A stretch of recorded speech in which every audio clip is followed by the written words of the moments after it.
하나님 말씀을 같이 보시겠습니다. 신약성경 요한복음 20장 19절에서 23절 말씀이 되겠습니다. 요한복음 20장 19절에서 23절 말씀 제가 읽어드리겠습니다. 이날 곧 안식 후 첫날 저녁 때에 제자들이 유대인들을 두려워하여 모인 곳의 문들을 닫았더니 예수께서 오사 가운데 서서 이르시되 너희에게 평강이 있을지어다.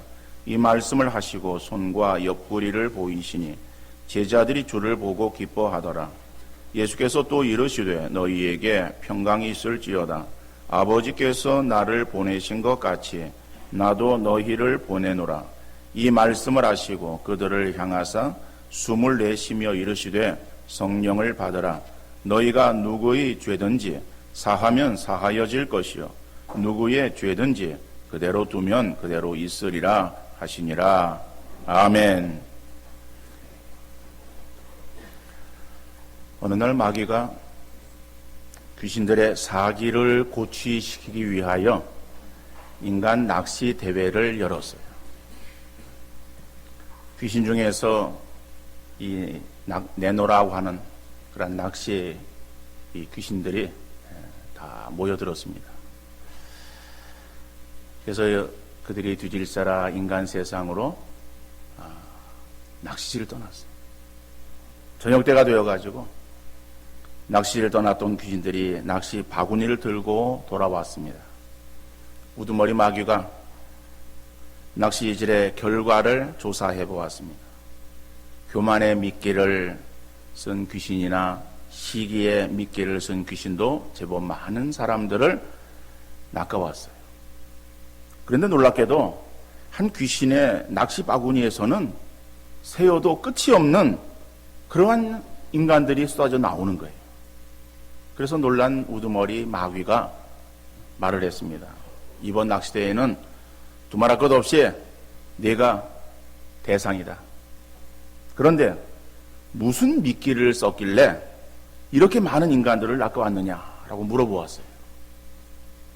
그랬더니 대상을 수상한 그 귀신이 나는 절망과 포기라는 미끼를 썼습니다. 너는 이미 늦었다. 너는 후회해도 이제는 안 된다. 너는 아무짝에도 쓸모없다.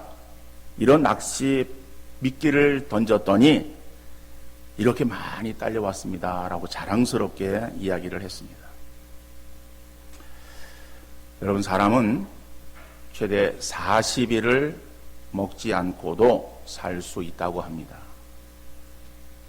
4일 동안 나흘간 물을 마시지 않고 살아갈 수 있다 그래요. 4분간 숨을 쉬지 않고 살아갈 수 있다고 합니다. 그러나 희망이 없이는 단 4초도 살아갈 수 없다 그래요. 사람의 가장 무서운 것은 바로 고독과 절망이라고 하는 거예요. 사람들이 희망을 잃어버리면은 절망감에 사로잡히게 되고 결국 모든 것을 포기해 버리게 되는 거예요. 절망에서 희망을 보게 되면 사람의 삶은 달라지게 됩니다. 오늘 현대인의 삶에서 사람들은 희망의 끈을 상실해서 절망으로 치닫는 삶을 살아가고 있습니다. 이러한 세대에 사람들에게 필요한 것은 무엇이겠는가?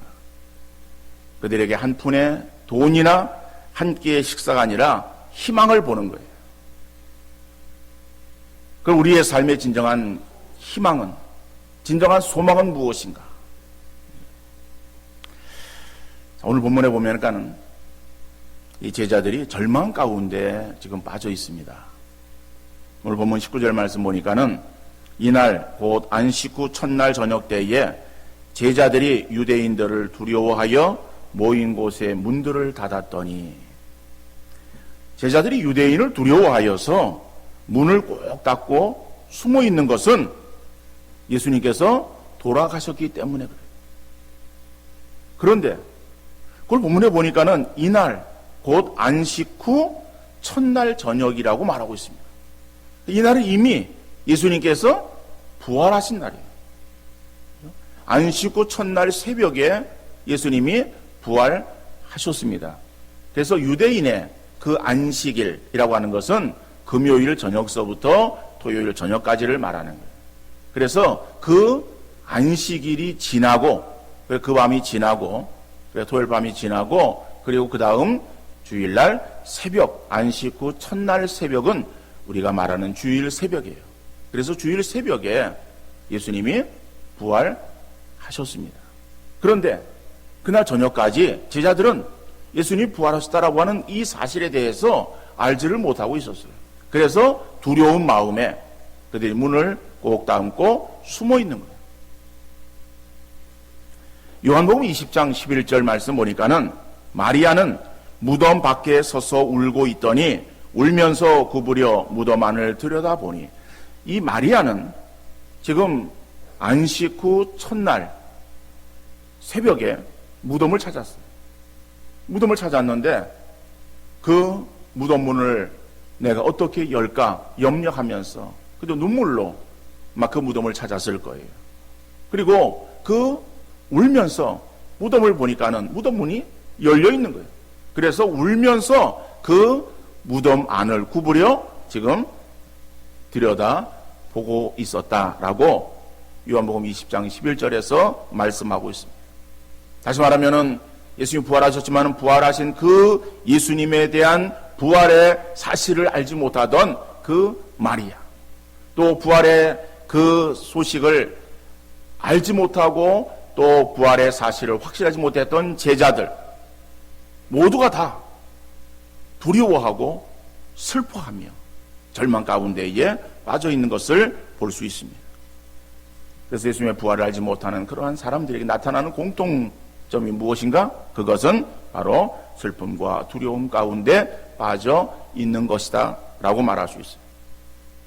여러분, 오늘의 세상을 보면 세상의 사람들이, 많은 사람들이 예수 그리스도의 부활을 알지를 못하고 부활의 소망을 갖지 못하고 살아가고 있어요. 그러다 보니까는 그들은 주어지는 그러한 여러 가지 일들로 인해서 깊은 절망과 좌절감에 빠지게 되어집니다. 또 마귀는 사람들에게 있어서 바로 그러한 절망과 깊은 시름에 빠지도록 그렇게 유도합니다. 그래서 깊은 낭망으로 인하여 사람들은 스스로 목숨을 끊게 됩니다. 우리나라에 많은 사람들이 자살을 해요. 또 자살을 하는 그것을 미워하는 그러한 경향이 보이고 있습니다. 어떤 문제가 생기기만 하면은 자살이라고 하는 최후의 방법을 사용합니다. 내가 모든 문제를 지고 자살하면은 끝난다고 생각하는 거예요. 그러나 자살이 모든 문제 해결입니까?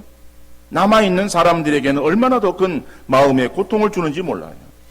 또 이것은 사회적으로 다른 사람들에게도 좋지 않은 영향을 끼치게 되는 거예요. 생명의 존엄성을 무시한 채 다른 사람의 생명에 대해서도 가볍게 여기게 되는 것입니다. 자기의 생명만 경시하는 것이 아니라 다른 사람의 생명에 대해서도 존중하는 것이 아니라 경시하게 되어져. 오늘 우리는 매스컴을 통해서 들려지는 그러한 뉴스가 우리의 마음을 서글프게 만들고 아프게 만들고 있어요. 다른 사람이 나에게 원한을 맺은 것도 아니고 나에게 악을 끼친 것도 아니에요. 그 대상은 나의 자녀예요. 어린 자녀예요. 자기의 감정을 이기지 못하고 그 어린 자녀를 감정에 치우쳐서 죽이는 그러한 그 부모가 한두 명이 아니에요. 그리고 그것을 사체를 묻어버립니다. 얼마나 비극적인 현실을 우리가 지금 직시하고 있는지 몰라요. 이러한 요인들이 단순하게 그저 사람들의 마음이 악해지고 그리고 생명을 경시하는 그러한 어떤 사회적인 현상으로 우리가 그렇게 치부해버릴 것이 아니라 그 가운데 역사하는 마귀의 그러한 관계를 우리가 바로 직시할 수 있는 우리 성도들 되어질 수 있기를 간절히 바랍니다. 마귀는 이 죽음을 앞세워서 사람들을 절망과 슬픔에 빠지게 만드는 거예요. 오늘도 그렇습니다. 사람들로 하여금 절망감에 빠지게 만들고 들려지는 그러한 여러 가지의 소식으로 인해서 마음이 슬프게 만드는 거예요. 그래서 깊은 시름 가운데에 떨어지게 만드는 마귀의 관계. 여러분, 오늘 본문에서 보니까는 그 슬픔과 낭망의 어둠에 휩싸였던 지하들에게 있어서 빛나는 광채가 나타났습니다. 바로 그것이 예수 그리스도의 부활이에요.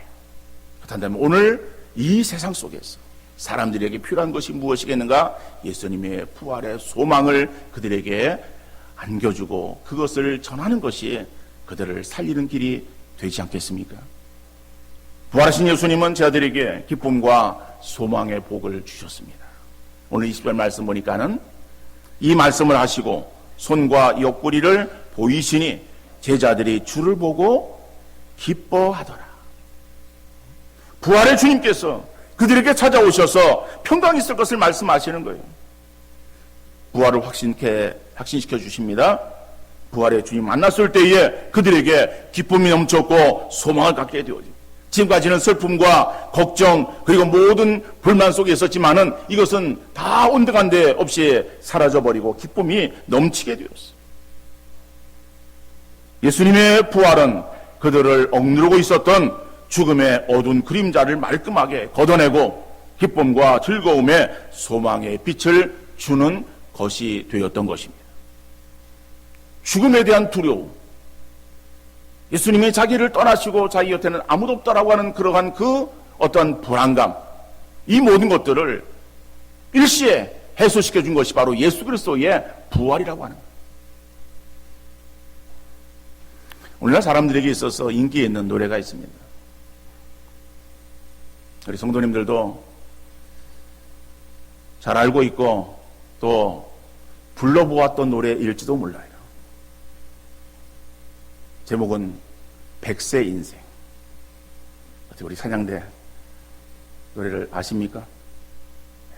예배 시간에 안다라고 말하기는 조금 거시하겠지만은 가사 그렇습니다. 가사가 60세에 저 세상에서 나를 데리러 오거든 아직은 젊어서 못 간다고 전해라. 70세에 저 세상에서 나를 데리러 오거든 할 일이 아직 남아 있어서 못 간다고 전해라. 80세에 저 세상에서 나를 데리러 오거든 아직 쓸만하다고 전해라. 80세에 되어진 분들도 쓸만하다. 90세에 저 세상에서 날 데리러 오거든 알아서 갈 테니 재촉 말라 전해라. 100세에 저 세상에서 날 데리러 오거든 좋은 날 좋은 시에 간다고 전해라. 어떻게 은혜가 됩니까? 여러분, 죽음이 찾아올 때에 우리가 이렇게 정말 말할 수 있고 또 자기가 원하는 대로 할 수 있다고 한다면 얼마나 좋겠습니까? 60세에 어떠한 사망의 어둠의 그늘이 드리워졌을 때에 아직 젊어서 내가 가지 못하겠다라고 거부할 수 있다고 한다면 얼마나 좋을까라고 하는 우리 인간들의 하나의 요망사항일 수 있어요. 그러나 여러분, 이것은 우리의 그저 요망사항일 뿐 결코 갑자기 찾아오는 절망과 죽음 앞에 어찌할 수 없는 거예요. 기다려달라고 할 수도 없고 그저 그날로 모든 것을 그대로 두고 떠나야 하지 않겠습니까? 여러분, 이것은 이러한 노래를 사람들이 좋아하고 또 그것을 그렇게 부르는 것은 죽음에 대한 두려움 때문에 그런 거예요.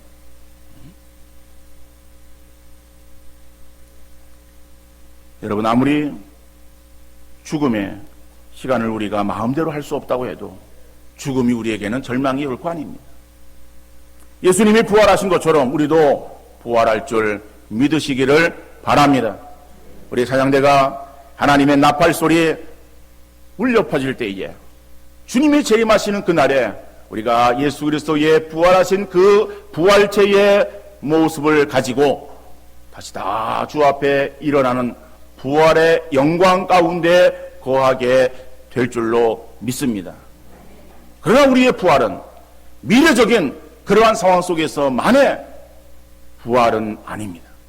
그것은 최종적인 우리의 부활이고, 그 부활 신앙을 가지고 살아가는 이 땅 위에서 우리의 삶이라고 할 때에, 그 삶은 마치 실망에 빠져있던 지하들이 부활의 주님을 만나고 평강과 기쁨을 누린 것처럼, 부활 신앙을 가진 성도들은 이 땅 위에서의 삶에서도 승리하는 삶을 살게 되어질 줄로 믿습니다. 현재의 상황이 우겨싸움을 당하여도 쌓이지 않으며, 답답한 일을 만나도 낙심하지 아니하며, 거꾸로트림을 당하여도 망하지 않을 줄 믿습니다. 바로 이것이 부활신앙을 가지고 있는 사람들의 삶의 자세예요. 주님이 함께 하신다고 한다면은 오늘 우리에게 있는 이 모든 상황들을 주님이 극복해 주시고, 그 모든 것들 속에서 변화의 삶으로 인도하실 줄 믿는 믿음으로 승리하는 성도들 되어질 줄로 믿습니다. 부활신앙 가진 성도는 미래적인 그러한 부활만을 바라보는 것이 결코 아닙니다. 현재의 삶에도 부활하신 주님이 우리와 함께 하심으로 연약함 가운데서도 강하여지며, 낮고 어려운 환경 속에서도 굴하지 아니하고 주님이 다시 일으켜 주심 믿고 앞으로 계속 전진하는 그러한 삶을 살게 되어질 줄로 믿습니다. 이 부활신앙 가진 사람들, 이 사람들은 소망의 삶을 살아갈 수 있고 기쁨의 삶을 살아가게 되어질 줄로 믿습니다. 그래서 우리가 이 부활신앙 가지고 살아가야 돼요. 여러분, 부활신앙 가지고 있는 그러한 성도들에게 있어서 하나님이 주시는 그러한 또 하나의 명령이 있습니다.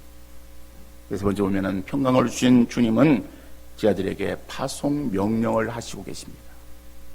오늘 본문 21절 말씀 보니까는 예수께서 또 이르시되 너희에게 평강이 있을지어다. 아버지께서 나를 보내신 것 같이 나도 너희를 보내노라. 아버지가 나를 보낸 것처럼 나도 너희를 보낸다라고 하는 거예요. 여러분, 요한복음 20장 17절에 부활하신 예수님께서 무덤을 찾은 마리아에게도 명하신 말씀이 바로 이 말씀이에요. 너는 내 형제들에게 가서 이르되 내가 내 아버지 곧 너희 아버지 내 하나님 곧 너희 하나님께로 올라간다 하라. 자, 마리아가 예수님의 부활을 목격합니다. 그리고 그 부활을 결국에 체험한 그 마리아에게 부활하신 주님이 하시는 말씀이에요. 너는 부활을 목격했으면은 그 부활에 대해서 가서 알려라라고 하는 거예요. 그러니까 이러한 그 명령을 받은 마리아가 18절에 보면은 막달라 마리아 가서 제자들에게 내가 주를 보았다 하고 또 주께서 자기에게 이렇게 말씀하셨다 이러니라. 자기가 본 것을 증거하고 자기가 들은 것을 그대로 전파하는 마리아를 볼 수 있습니다. 부활하신 주님이 오늘 본문에서 제자들에게 이르시되 아버지가 나를 보내신 것처럼 나도 너희를 보내노라 라고 그렇게 파송에 대한 명령을 하시는 그것은 제자들에게만 주신 것이 아니라 부활을 목격한 마리아에게도 동일하게 하신 명령이다라고 하는 것이죠. 여러분, 예수님은 죽으신 지 약속대로 사흘 만에 다시 살아나셨고 바로 승천하지 않으시고 40일 동안 이 땅 위에 계시면서 예수님의 부활을 증거하셨어요. 예수님의 부활은 놀라운 사실입니다. 이것은 사람이 경험하지 못한 거예요. 그리고 어떻게 이런 일들이 일어날 수 있는가? 다 그저 기이하게 생각할 뿐이에요. 그렇기 때문에 예수님은 부활하셔서 바로 승천하지 아니하시고 40일 동안 이 땅 계시면서 그 예수님의 부활을 증거하신 거예요. 내가 부활했다. 내가 부활한 것처럼 너희도 부활할 것이다 라고 하는 부활의 소망을 주시기 위해서 40일 동안 많은 사람들에게 나타내 보이셨습니다. 우리가 교독한 그 교독문의 내용도 고린도전서 15장에 나오는 그 내용의 말씀 언급하고 있습니다. 고린도전서 15장은 부활장이라고 칭해지는 그러한 성경장입니다. 거기에 보면은 예수님께서 부활하셔서 부활의 그러한 이 사실들을 여러 사람들에게, 많은 사람들에게 여러 번 나타내 보여주신 것을 바울은 증거하고 있습니다. 그러니까 예수님께서 그렇게 부활을 증거하시고 40일이 지나고 나서 이제 하늘에 승천하십니다. 승천하시면서 마지막 주시는 그러한 그 명령이 어떠한 말씀이겠습니까? 바로 그 말씀이 각 복음서의 마지막에 나오는 말씀이에요. 누가복음의 맨 마지막 24장 마지막 그런 나오는 그 말씀과 연결되어진 말씀이 사도행전 1장에 나오는 말씀이에요. 그래서 우리는 마태복음 28장 20절 이하의 말씀을 잘 알고 있고, 그 다음에 누가복음 24장의 마지막 부분의 말씀은 잘 모른다 할지라도 사도행전 1장 8절의 말씀은 잘 알고 있어요. 자, 그런 말씀들을 보면은 결국에 부활의 증인이 되라고 말씀하고 있는 거예요. 너희가 부활을 확신했으면은 그 부활의 소망을 너희만 가지고 있지 말고 그것을 알지 못하는 사람들에게 전해라. 60세에 부러울 때에 내가 아직 젊어서 못 간다라고 전해라. 그걸 전하는 것이 아니라 그건 전해야 될 필요가 없는 거예요. 왜? 하나님 부르시면 갈 수밖에 없는 거예요. 그걸 전하는 것이 아니라 우리가 전해야 될 분명한 어떠한 제목이 있어요.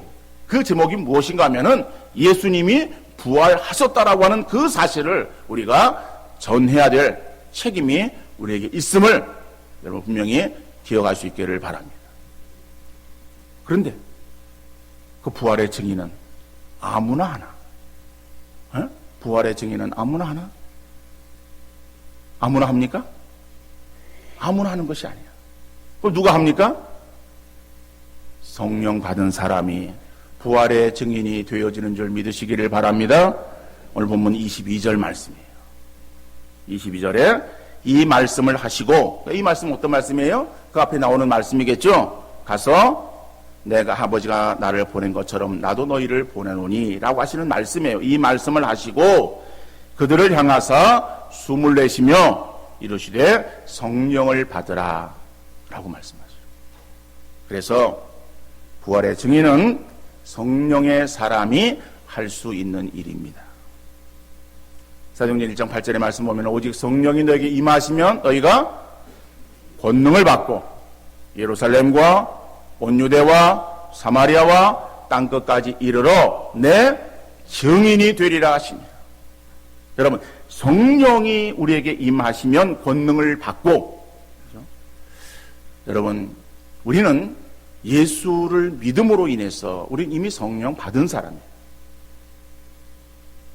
그런데 우리가 성령을 받고 성령이 너에게 임하시면 그냥 성령이 임하시면으로 끝나는 것이 아니라 성령이 임하시면 권능을 받고, 그럼 우리가 성령을 받은 그러한 그리스도인이라고 할 때에 우리의 힘으로 부활의 증인이 되어지기를 원하는 것이 아니라 성령의 권능으로 부활의 증인의 삶을 살아야 될 줄로 믿습니다.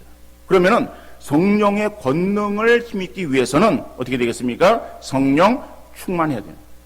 그러니까 성령 충만은 어떻게 할 수 있습니까? 기도함으로 인해서 성령 충만할 수 있다.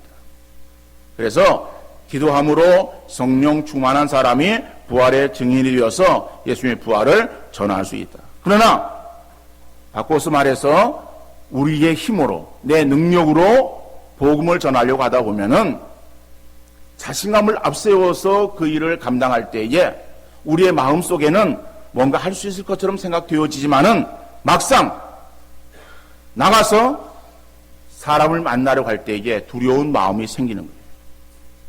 그리고 내가 전하는 그 한마디 상대가 단호하게 거절합니다. 그러면은 우리 마음이 위축되어져요. 그리고 나를 바라보는 싸늘한 눈초리, 그런 눈초리에 스스로 위축이 되어서 그저 전도지를 내밀어야 되는 내 손이 오그라들고 예수 믿으세요라고 말하는 우리의 말이 우리 입 밖으로 나오는 것이 아니라 입 안으로 쏙 들어갈 수밖에 없는 거예요. 그래서 전도는 부활의 증인의 삶은 내 힘으로, 내 능력으로, 내 자신감으로 행하는 것이 아니다. 오직 그것은 성령의 능력으로 되어지는 줄 믿으시기를 바랍니다. 그래서 그 성령의 능력을 힘입기 위해서는 기도하는 거예요. 그래서 기도에 힘쓰는 우리 성도님들 되어질 수 있기를 간절히 바랍니다. 여러분, 그저 입으로만 아멘하지 마시고 정말 기도함으로 인해서 우리가 성령의 능력을 힘입고, 그리고 내 힘으로는, 내 능력으로는 할 수 없지만은 하나님께서 나를 통해서 역사하시는 그러한 성령의 능력으로 힘입어서 담대하게 나가서 우리가 복음을 전한다고 할 때에 우리의 전하는 말이 오늘 해도 조리 있게 설명하지 못해도, 그러나 이미 택정되어진 사람을 만났을 때에 우리의 전하는 그 한마디는 강한 위력을 나타나게 되어질 줄로 믿습니다. 그들의 심령을 변화시키는 것, 우리의 말로 되는 것 아니에요. 성령의 능력으로 되어지는데 어떠한 사람을 통해 역사하시는가? 바로 성령의 능력을 가지고 있는 사람을 통해서 하나님은 역사하시는 줄 믿으시기를 바랍니다. 그래서 성령의 사람이 부활의 증인의 삶을 살아갈 수 있다. 오늘 부활절입니다. 부활은 단순히 연례 행사가 되어서는 안 되고 우리의 신앙의 능력이 되어되며 부활의 소식을 알지 못하는 사람들에게 담대하게 전하는 사명을 감당해야 되는 우리가 부활의 증인이다라고 하는 것을 여러분들 잊지 마시기를 바랍니다. 그래서 예수님이 죽음 가운데서 다시 부활하신 것처럼 우리에게도 있을 부활은 분명하고 확실한 것으로 이 부활을 확신하여 부활의 증인으로서의 삶을 살아가면서 부활을 증거하기를 힘쓰는 우리 모든 성도님들 되어지시고, 그러한 삶을 살아가는 우리 모든 성도들에게 하나님의 기쁨과 하나님의 또 은총이 함께 할 수 있기를 주님 이름으로 축원합니다.